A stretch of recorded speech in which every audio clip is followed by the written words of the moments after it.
If people in Bengal are not allowed to do Visarjan because it happens to be at the same time as another festival of the minority community, then I think it's being unfair and these issues will be raised.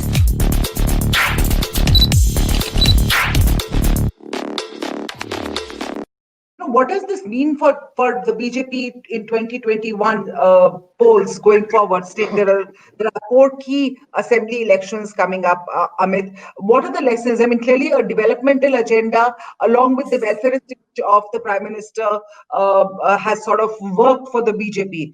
I mean, so will we see a lessening in the politics of polarization going forward and more on the developmental agenda going forward into the next states going to polls? Look, we are often asked this question about polarization and divisive issues.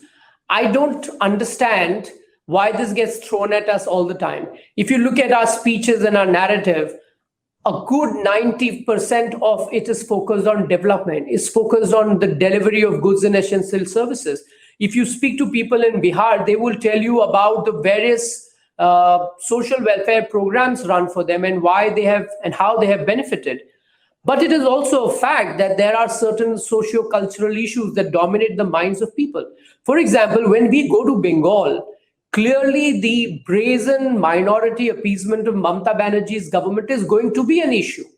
The fact that the majority communities at the receiving end of the state's discriminatory behavior is going to be a big, big issue. The fact that illegal migration is being encouraged and is being regularized is going to be an issue. The fact that the CAA was opposed vehemently and public order was disrupted and public property burned down is going to be an issue.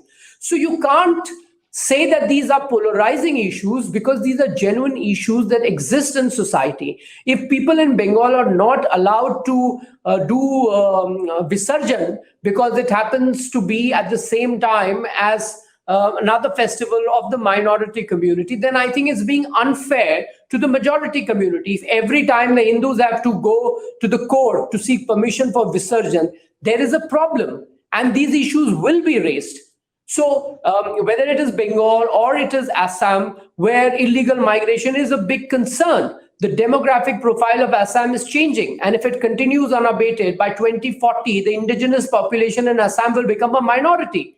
And I'm not saying it. There are multiple reports over decades which have pointed out to this. There are admissions on the floor of the House by both the NDA and UPA ministers in the Home Ministry saying that there is the problem of illegal migration of Muslims from Bangladesh in Assam, which is something that is a concern for the Assamese indigenous people, then these issues are going to dominate the discourse. So don't fault us for raising genuine issues. But is focus going to be diluted from development? The answer is no. That remains our priority. We realize that we have to be a progressive, prosperous country in decades ahead. We have to be the rightful owner of our place in the world order. And for that, every state and every citizen of our country needs to prosper.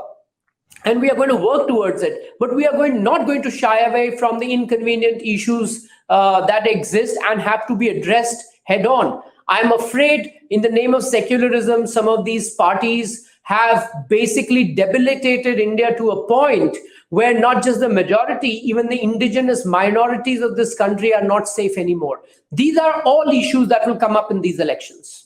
So you're basically saying that while development will remain an agenda for the BJP, these other issues, which are really uncomfortable issues, because a vast majority, I'm not saying a vast majority, but there are the sort of, and I'm using the word quote unquote, liberal Hindus out there who are very uncomfortable when the BJP raises these uncomfortable issues that you're saying. So clearly, this development and progressiveness is what has sort of brought resonance for the BJP in Bihar. Do you feel that, my question was primarily that, maybe more emphasis on development and less on uncomfortable issues which are polarizing, which sort of divide the community. And that is where I'm coming from, to kind of be more inclusive in your approach. Well, we are inclusive. We have been getting support from across the spectrum of the society. And like I said, if 90% of our speeches and our discourses focused on development, then we are clearly talking what is important to the people for their lives and livelihoods. So we remain absolutely focused on it. People vote for us because we build toilets, we build roads, we provided Ujjwala, and we don't ask people what their caste, community, or religion is. In fact, the largest beneficiaries of these programs have been women who come from either socially backward, marginalized communities or from the minority communities.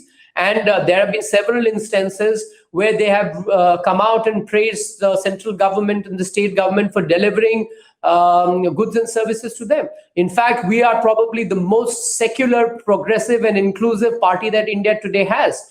That is a different matter, that the mantle of secularism, so to say, has been usurped by those who are anything but that.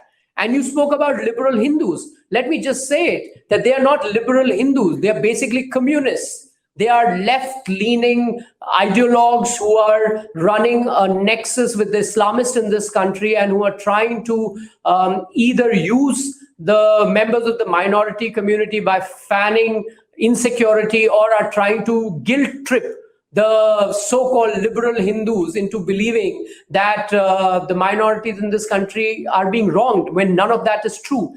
These are the same communists who led to the division of this country, and they are now at it again. We will not let them succeed, though.